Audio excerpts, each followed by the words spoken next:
জান্নাতে পৌঁছতে গেলে মাত্র 2 কদম লাগে। সবাই আওয়াজ করে বলেন, জান্নাতে পৌঁছতে কয় কদম লাগে? 2 কদম। কয় কদম? 2 কদম। এক পা থাকবে শয়তানের কাঁধের উপরে, এক পা থাকবে, এক কদম থাকবে শয়তানের কাঁধে, আরেক পা থাকবে আপনার নফস শয়তানের উপরে। যদি এই 2 কদম 2 জায়গায় রাখতে পারেন, শয়তান আপনার কাছ থেকে চিরজীবনের জন্য বিদায় হয়ে যাবে।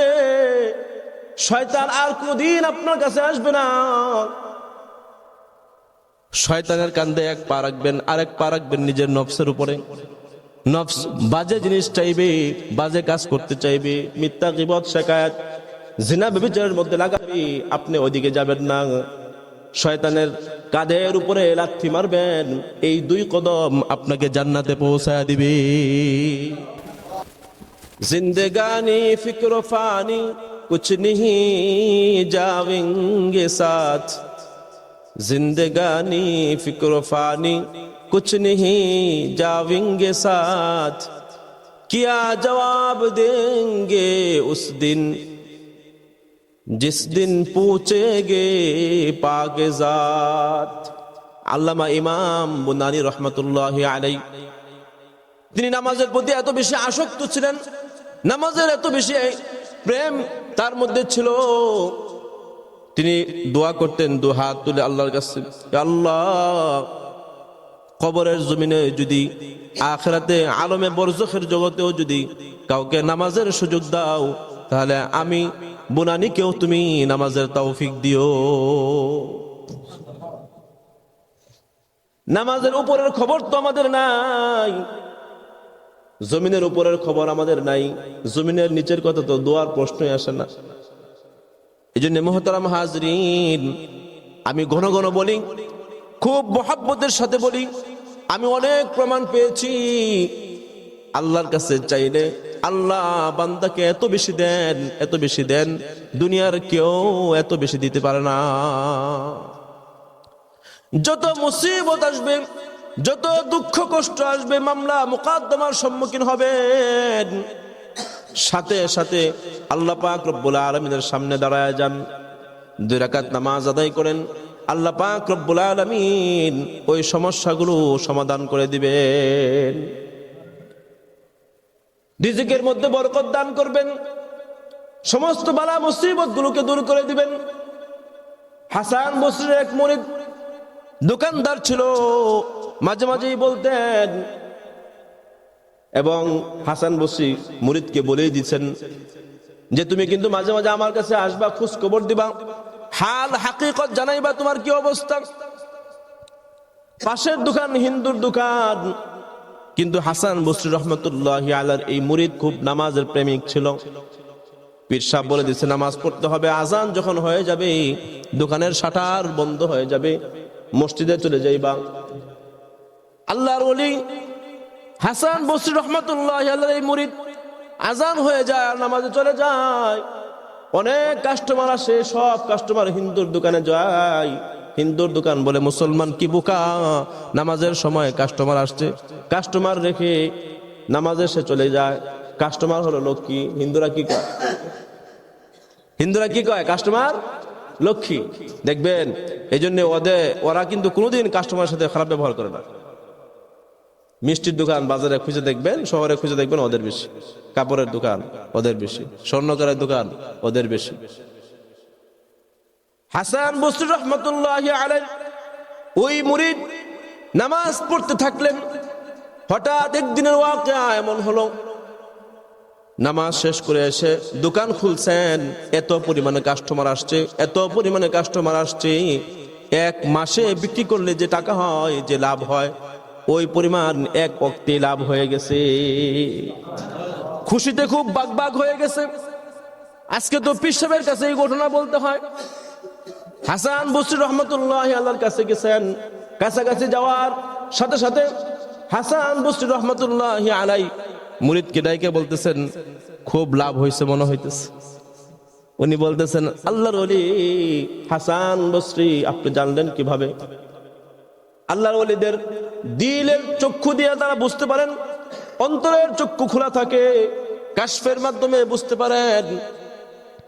হাসান বসরি রহমতুল্লাহি আলাইহি বললেন, হে আল্লাহর বান্দা, যারা যারা কাস্টমার হয়ে তোমার দোকান থেকে কেনাকাটা করলো, তুমি কি তাদেরকে দেখছো নাকি? হ, দেখছি। এদেরকে চিনো নাকি? ওই বাজারে কি ঘোরাফেরা করছে? ওই এলাকার কোনো মানুষ নাকি? না না, এমন তো মনে হয় নাই।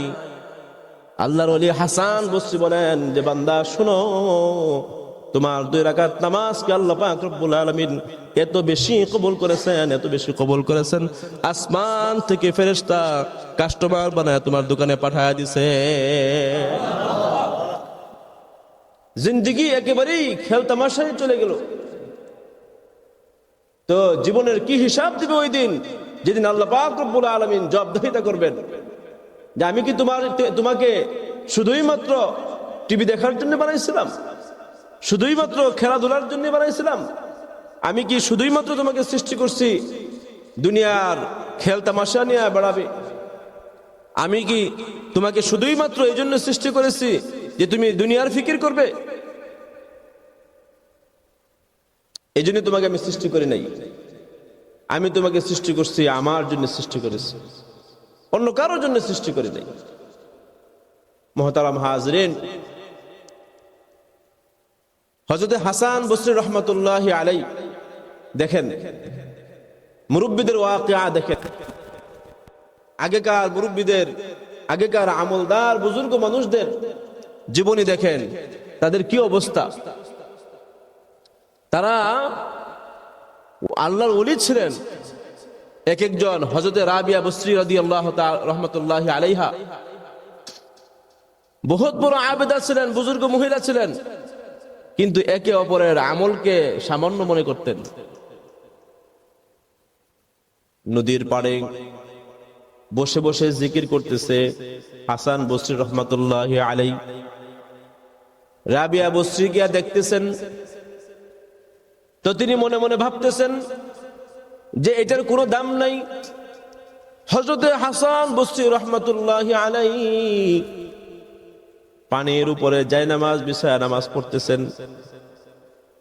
রাবিয়া বসরি দেখে বলে, পানির উপরে তো খড় খুঁটা বাইসা থাকে, এটার যেমন মূল্য হাসান বসরি, তোমার এই আমলগুলো এটা খড় খুঁড়ার মতো, আর অন্য কোনো কিছু না। হযরত রাবিয়া বসরি তিনি হাসান বসরি রহমাতুল্লাহি আলাইহি যুগ শ্রেষ্ঠ বুজুর্গ আলেম, তার দরবারে আসতেন, তার বাড়িতে আসতেন, বিভিন্ন পরামর্শের জন্য আসতেন, বিভিন্ন মাসআলা মাসাইল জানার জন্য আসতেন। হযরত রাবিয়া বসরি হাসান বসরির কাছে আসতেন। একদিনের ওয়াকিয়া এমন হলো,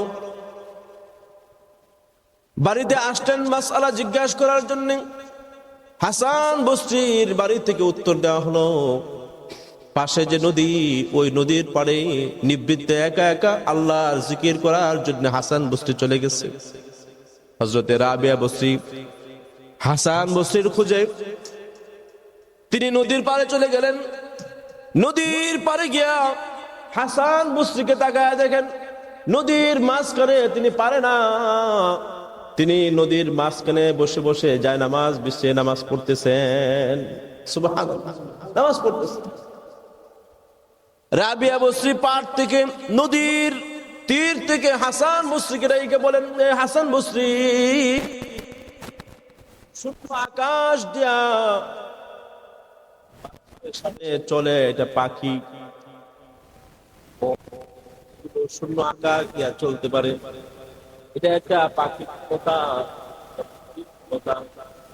তুমি যদি শূন্য আকাশ দিয়ে চলতে থাকো, চলার ক্ষমতা রাখো, কেমন যেন তোমার এই যোগ্যতাটা একটা মাছির সমতুল্য হলো, একটা পাখির সমতুল্য হলো। নদীর পারে তুমি নামাজ পড়তেছো না, নদীর মাঝখানে পানির মধ্যে যাই নামাজ বিছিয়ে নামাজ পড়তেছো, আশ্চর্য হওয়ার কিছু নাই। এটা বড় কোনো কিছু আমল না, এটা পানির উপরে ভেসে থাকা খড় কুড়ার মতো একটা সামান্যতম আমল। আশ্চর্যের বিষয় হলো, হযরত হাসান বসরিকে রাবিয়া বসরি রহমাতুল্লাহি আলাইহা কত সুন্দর নসিহত করলেন। এত বড় আমল, এত বড় আমল, সে আমলগুলোকে তারা আমল মনে করতেন না। হযরত রাবিয়া বসরি অত্যন্ত কুৎসিত একজন মহিলা ছিলেন, হাবশা এলাকার মহিলা ছিলেন, কালো গোত্রের মানুষ ছিলেন।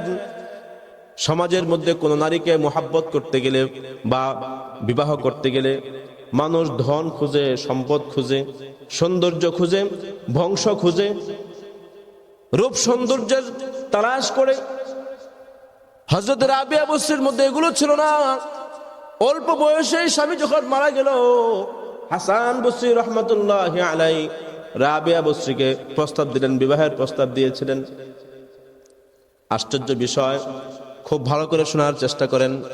তারা কেমন আমল করতেন, আখিরাতের ফিকি তাদের মধ্যে কেমন ছিল, দুনিয়ার ফিকি তাদের মধ্যে ছিল না। হযরতে রাবিয়া বসরি বলেন, বিবাহের প্রস্তাব খুব ভালো প্রস্তাব, বিবাহের প্রস্তাব খুব সুন্দর প্রস্তাব, এটা গ্রহণ করা যায়। তবে হাসান শোনো, তুমি তো অনেক সুন্দর মানুষ, বহুত বড় আলেম, বহুত বড় বুজুর্গ মানুষ। হাসান নাম যেমন হাসান, নাম যেমন হাসান, সৌন্দর্যের চেহারা, সৌন্দর্যের মানুষ ছিল, সৌন্দর্যের অধিকারী একজন মানুষ ছিলেন হাসান বসরি। রাবিয়া বসরি পক্ষান্তরে কালো, কুৎসিত, স্বাস্থ্য ভালো না, দেখতে শুনতে কোনোভাবেই ভালো লাগে না। এরপরও হাসান বসরি রাবিয়া বসরিকে বিবাহের প্রস্তাব দিয়েছেন। রাবিয়া বসরি হাসান বসরিকে 4টা প্রশ্ন করলেন। রাবিয়া বসরি বলেন, হাসান, যদি 4টা প্রশ্নের উত্তর দিতে পারো তাহলে আমি তোমার সাথে বিবাহ বসবো। 1 নাম্বার প্রশ্ন, বলো দেখি, আমার যখন মৃত্যু হবে, আমার মৃত্যুটা কি ঈমানের হালতে হবে না কুফরের হালতে হবে? এটা আমাকে একটু বলো। হযরত হাসান বসরি রহমতুল্লাহি আলাইহি বলেন, না না না, এটা আমি জানি না, এটা আমি বলতে পারবো না। রাবিয়া বসরি 2 নাম্বার প্রশ্ন করলেন, বলো, কবরের সওয়াল জবাব যখন দেওয়া হবে, আমি কি সওয়াল জবাব দিতে পারবো, আমি কি সওয়ালের উত্তর দিতে পারবো কিনা? হাসান বসরি বলেন যে না, এটাও তো আমি জানি না। হযরত রাবিয়া বসরি রহমতুল্লাহি আলাইহা আবার প্রশ্ন করলেন, হাসান, ভালো করে বোঝার চেষ্টা করেন, আমার আমল নামা ডান হাতে আসবে না বাম হাতে আসবে, এটা আমাকে একটু বলেন। হাসান বসরি রহমতুল্লাহি আলাইহি বলেন যে না না, এটাও তো আমি বলতে পারবো না, এই সম্পর্কে আমার কোনো জ্ঞান নাই, আমার কোনো ধারণা নাই। রাবিয়া বসরি আবার প্রশ্ন করেন, আমি পুলসিরাত পার হতে পারবো না পারবো না, এটা যদি আপনার জানা থাকে তাহলে বলেন। হাসান বসরি বলেন যে না, এটাও তো আমি বলতে পারবো না। হযরত রাবিয়া বসরি হাসান বসরিকে চোখে চোখ রেখে স্পষ্ট জানা দিলেন, আপনার সাথে আমার কথা বলার সময় নাই, গল্প করার সময় নাই, আপনার চিন্তা আপনি করেন, আর আমাকে আখিরাত সাজানোর জন্য, প্রস্তুতি গ্রহণ করার জন্য সময় দেন। সুবহানাল্লাহ, এই ছিল তাদের ফিকির। আল্লাহর নবী সাল্লাল্লাহু আলাইহি ওয়াসাল্লাম, নবী দু জাহান সাল্লাল্লাহু আলাইহি ওয়াসাল্লাম, সমস্ত নবীরা মাসুম, নিষ্পাপ। মুসলমানদের এই আকীদা রাখতে হবে। যদি মুসলমান কোন নবীর ব্যাপারে এই আকীদা রাখে যে মাসুম, নিষ্পাপ নয়, কোন নবী নিষ্পাপ নয়, কোন নবী গুনাহগার, তাহলে ওই মুমিন কোনদিন মুমিন হতে পারবে না, ওই মুসলমান কোনদিন মুসলমান হতে পারবে না। যে নবীদের ব্যাপারে মাসুমিয়ত, নিষ্পাপের আকীদা না রাখবে। আল্লাহর নবী সাল্লাল্লাহু আলাইহি ওয়াসাল্লামের আগে এবং পরের সমস্ত গুনাহগুলো আল্লাহ পাক রব্বুল আলামিন মাফ করে দিয়েছেন। এরপরও আল্লাহর নবী সাল্লাল্লাহু আলাইহি ওয়াসাল্লাম দিনে বেশি বেশি ইস্তিগফার করতেন, বেশি বেশি তিনি আমল করতেন, নওয়াফিলের উপরে গুরুত্ব দিতেন। সাহাবায়ে কেরাম জিজ্ঞেস করলেন, ওগো আল্লাহর নবী, আপনার তো সব গুনাহ মাফ, আগের গুনাহও মাফ, পরের গুনাহও মাফ, এরপরও আপনি এত বেশি আমল করেন কেন? আল্লাহর নবী সাল্লাল্লাহু আলাইহি ওয়াসাল্লাম বলেন, আমি কি শুকরগুজার বান্দা হব না? আমি কি শুকরগুজার বান্দা হব না? হযরত দাউদ আলাইহিস সালাতু ওয়াস সালাম আল্লাহ পাক রব্বুল আলামিনের কাছে বলেন, আল্লাহ তোমার শুকরিয়া আদায় শেষ করা হবে না, তোমার শুকরিয়া আদায় কোনোদিন কেউ শেষ করতে পারবে না। নদীর ঢেউ যেমন কেউ গুনতে পারে না, তোমার শুকরিয়া কেউ আদায় করতে পারবে না। নদীর ঢেউ যদি কেউ গুনতে যায়, হাত দিয়ে স্পর্শ করে, তাহলে আরেকটা ঢেউ তৈরি হয়ে যায়। তুমি যে তোমার যে তৌফিক, তোমার যে নিয়ামত বান্দাকে দান করেছো, আমাকে দান করেছো, যদি আমি নিয়ামতের শুকরিয়া আদায় করতে যাই, এই যে শুকরিয়া আদায় করব, তোমার কাছে আলহামদুলিল্লাহ বলবো, এই আলহামদুলিল্লাহ বলাটার ক্ষমতাও তো তোমার দেওয়া। কাজেই শুকরিয়া কোনোদিন শেষ হবে না, শুকরিয়া কোনোদিন আদায় হবে না। আল্লাহ পাক রব্বুল আলামিন আপনাকে আমাকে এত নাজ নিয়ামত দান করেছেন, আল্লাহ পাক রব্বুল আলামিন এত সুন্দর জীবন যৌবন দান করেছেন, এত সুন্দর এক নিজাম আমাদেরকে দান করেছেন আল্লাহ পাক রব্বুল আলামিন। এরপরও আমাদের এমন অবস্থা, আল্লাহ পাক রব্বুল আলামিন থেকে আমরা অনেক দূরে চলে গেছি, একবারে গাফিল হয়ে গেছি, একেবারে গাফিল হয়ে গেছি। এই গাফলত থেকে দূরে সরার মাস হলো এই মাস শাবান মাস। এই গাফলত থেকে নবী করিম সাল্লাল্লাহু আলাইহি ওয়াসাল্লাম তো হাদিসের মধ্যে জবাব দিয়েছিলেন। গত জুমায় বলছিলাম, জবাব দিয়েছিলেন যে এই মাসে অধিক মানুষ গাফলত অবস্থায় থাকে, অথচ এই মাসে বান্দার আমল, ওয়া হুয়া শাহরুন তুরফাউ ফীহিল আ'মাল ইলা রাব্বিল আলামিন, এই মাসে বান্দার সমস্ত আমলকে আল্লাহ পাকের কাছে পৌঁছানো হয়, পাঠানো হয়। আল্লাহর নবী সাল্লাল্লাহু আলাইহি ওয়াসাল্লাম বলেন, এই জন্য আমি এই মাসে বেশি বেশি রোজা রাখতাম, রোজা রাখাকে খুব বেশি পছন্দ করি। এই জন্য এই আশায় যে আমি রোজা থাকা অবস্থায় যেন আমার আমলগুলো আল্লাহ পাক রব্বুল আলামিনের দরবারে পৌঁছে, এই জন্য আমি আমল করতাম, বেশি বেশি রোজা রাখতাম। মুহতারাম হাজিরিন, আমি বলতেছিলাম যে আমলের ইনহিতাত, আমলের মানসিকতা, মনোযোগ আমাদেরকে শিক্ষা দেওয়ার জন্যই আল্লাহ পাক রব্বুল আলামিন সময়ে সময়ে আমাদেরকে ইবাদতের মৌসুম দান করেছেন। এটা হলো এক মাস, এই মাসে আল্লাহ পাক রব্বুল আলামিন আমাদের জন্য বিশেষ এক ফজিলত মর্যাদা দান করেছে। আর আফসোসের ব্যাপার হলো যে আমাদের আমল এত দূরে চলে গেছে, কল্পনাতীত। 5 ওয়াক্ত নামাজ, নামাজের কথা আমি কত বলবো আপনাদেরকে। 5 ওয়াক্ত নামাজ আমাদের দ্বারা আদায় হয় না। 5 ওয়াক্ত নামাজ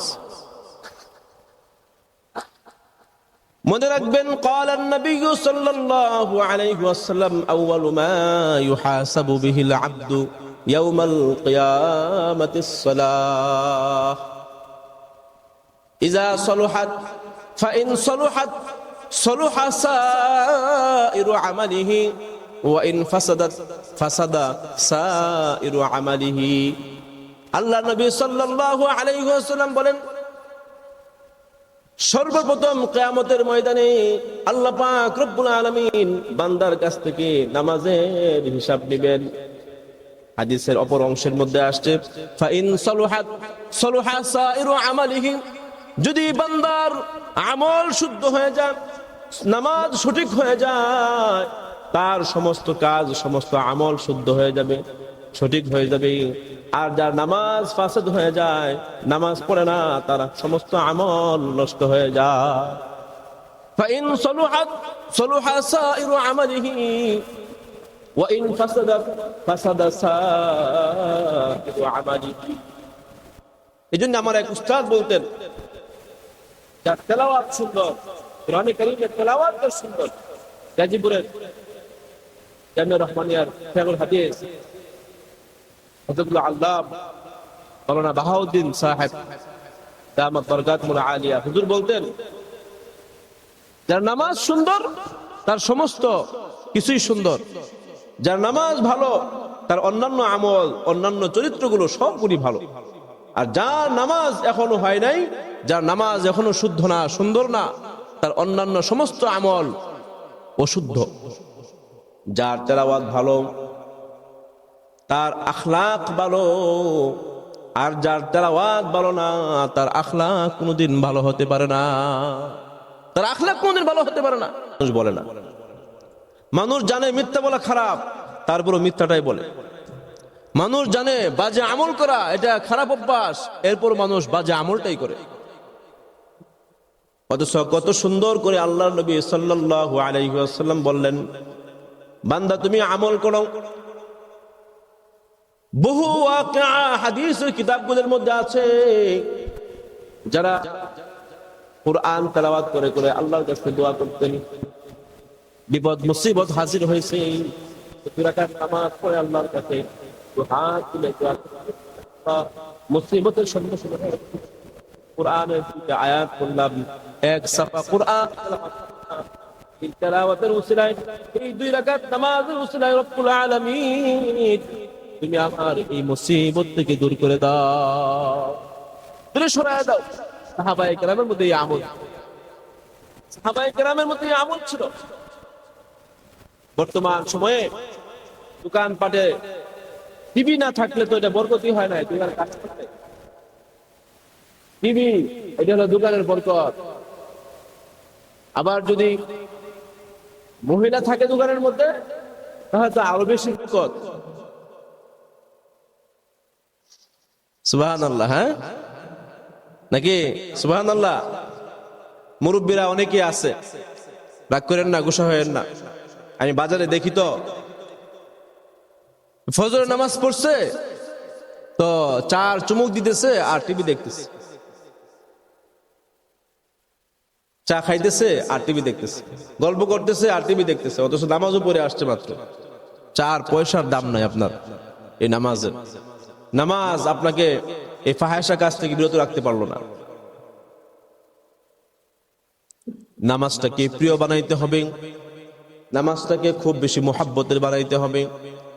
আল্লামা ইমাম বুনানি রহমাতুল্লাহি আলাইহি, যুগ শ্রেষ্ঠ এক বুজুর্গ ইসলাম আল্লামা ইমাম বুনানি রহমাতুল্লাহি আলাইহি, তিনি নামাজের প্রতি এত বেশি আসক্ত ছিলেন, নামাজের এত বেশি প্রেম তার মধ্যে ছিল, তিনি দোয়া করতেন দু হাত তুলে আল্লাহর কাছে, আল্লাহ কবরের জমিনে যদি, আখিরাতে আলমে বরজখের জগতেও যদি কাউকে নামাজের সুযোগ দাও, তাহলে আমি বুনানিকেও তুমি নামাজের তৌফিক দিও।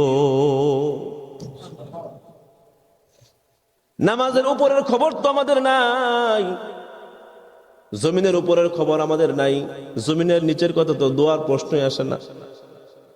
এই জন্য মুহতারাম হাজরিন, আমি ঘন ঘন বলি, খুব মহব্বতের সাথে বলি, আমি অনেক প্রমাণ পেয়েছি আল্লাহর কাছে চাইলে আল্লাহ বান্দাকে এত বেশি দেন, এত বেশি দেন, দুনিয়ার কেউ এত বেশি দিতে পারে না।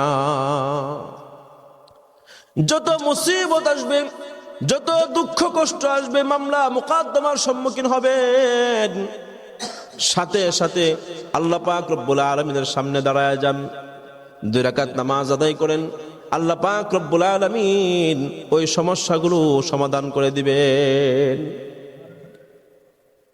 রিজিকের মধ্যে বরকত দান করবেন, সমস্ত বালা মুসিবত গুলোকে দূর করে দিবেন। হাসান বসরির এক মুরিদ দোকানদার ছিল, মাঝে মাঝেই বলতেন, এবং হাসান বসরি মুরিদকে বলেই দিচ্ছেন যে তুমি কিন্তু মাঝে মাঝে আমার কাছে আসবা, খোঁজ খবর দিবা, হাল হাকিকত জানাইবা তোমার কি অবস্থা। পাশের দোকান হিন্দুর দোকান, কিন্তু হাসান বসরি রহমতুল্লাহি আলাইহির এই মুরিদ খুব নামাজের প্রেমিক ছিল। পীর সাহেব বলে দিচ্ছে নামাজ পড়তে হবে, আজান যখন হয়ে যাবে দোকানের শাটার বন্ধ হয়ে যাবে, মসজিদে চলে যাইবা। আল্লাহর ওলি হাসান বসরি রহমতুল্লাহি আলাইহির এই মুরিদ আজান হয়ে যায় আর নামাজে চলে যায়। অনেক কাস্টমার আসে, সব কাস্টমার হিন্দুর দোকানে যায়। হিন্দুর দোকান বলে মুসলমান কি বোকা, নামাজের সময় কাস্টমার আসছে, কাস্টমার রেখে নামাজে সে চলে যায়। কাস্টমার হলো লক্ষ্মী, হিন্দুরা কি কয়? হিন্দুরা কি কয়? কাস্টমার লক্ষ্মী। দেখবেন এই জন্য ওরা কিন্তু কোনোদিন কাস্টমারের সাথে খারাপ ব্যবহার করে না। মিষ্টির দোকান বাজারে খুঁজে দেখবেন, শহরে খুঁজে দেখবেন ওদের বেশি, কাপড়ের দোকান ওদের বেশি, স্বর্ণকারের দোকান ওদের বেশি। হাসান বসরি রহমতুল্লাহি আলাইহি ওই মুরিদ নামাজ পড়তে থাকলেন। হঠাৎ একদিনের ওয়াকিয়া এমন হলো, নামাজ শেষ করে এসে দোকান খুলছেন, এত পরিমাণে কাস্টমার আসছে, এত পরিমাণে কাস্টমার আসছে, এক মাসে বিক্রি করলে যে টাকা হয়, যে লাভ হয়, ওই পরিমাণ এক ওয়াক্তে লাভ হয়ে গেছে। খুশিতে খুব বাগবাগ হয়ে গেছে। আজকে তো পীর সাহেবের কাছে এই ঘটনা বলতে হয়। হাসান বসরি রহমতুল্লাহি আল্লাহর কাছে গেছেন, কাছাকাছি যাওয়ার সাথে সাথে হাসান বসরি রহমতুল্লাহি আলাই মুরিদকে ডাইকে বলতেছেন, খুব লাভ হয়েছে মনে হইতেছে। উনি বলতেছেন, আল্লাহর ওলি হাসান বসরি, আপনি জানলেন কিভাবে? আল্লাহর ওলিদের দিলের চক্ষু দিয়ে তারা বুঝতে পারেন, অন্তরের চক্ষু খোলা থাকে, কাশফের মাধ্যমে বুঝতে পারেন। হাসান বসরি রহমতুল্লাহি আলাই বললেন, হে আল্লাহর বান্দা, যারা যারা কাস্টমার হয়ে তোমার দোকান থেকে কেনাকাটা করলো, তুমি কি তাদেরকে দেখছো নাকি? হ দেখছি। এদেরকে চিনো নাকি? ওই বাজারে কি ঘোরাফেরা করছে? ওই এলাকার কোনো মানুষ নাকি? না না, এমন তো মনে হয় নাই। আল্লাহর ওলি হাসান বসরি বলেন যে, বান্দা শুনো, তোমার 2 রাকাত নামাজকে আল্লাহ পাক রব্বুল আলামিন এত বেশি কবুল করেছেন, এত বেশি কবুল করেছেন, আসমান থেকে ফেরেশতা কাস্টমার বানায় তোমার দোকানে পাঠায় দিছে। মুহতারাম হাজরিন, আজকের শেষ কথা, জান্নাতে পৌঁছতে গেলে মাত্র 2 কদম লাগে। সবাই আওয়াজ করে বলেন, জান্নাতে পৌঁছতে কয় কদম লাগে? 2 কদম। কয় কদম? 2 কদম। এক পা থাকবে শয়তানের কাঁধের উপরে, এক পা থাকবে, এক কদম থাকবে শয়তানের কাঁধে, আরেক পা থাকবে আপনার নফস শয়তানের উপরে। যদি এই 2 কদম 2 জায়গায় রাখতে পারেন, শয়তান আপনার কাছ থেকে চিরজীবনের জন্য বিদায় হয়ে যাবে। শয়তান আর কোনদিন আপনার কাছে আসবে না। শয়তানের কাঁধে এক পা রাখবেন, আরেক পা রাখবেন নিজের নফসের উপরে। নফস বাজে জিনিস চাইবে, বাজে কাজ করতে চাইবে, মিথ্যা গীবত শিকায়াত জিনা ব্যভিচারের মধ্যে লাগাবে, আপনি ওইদিকে যাবেন না।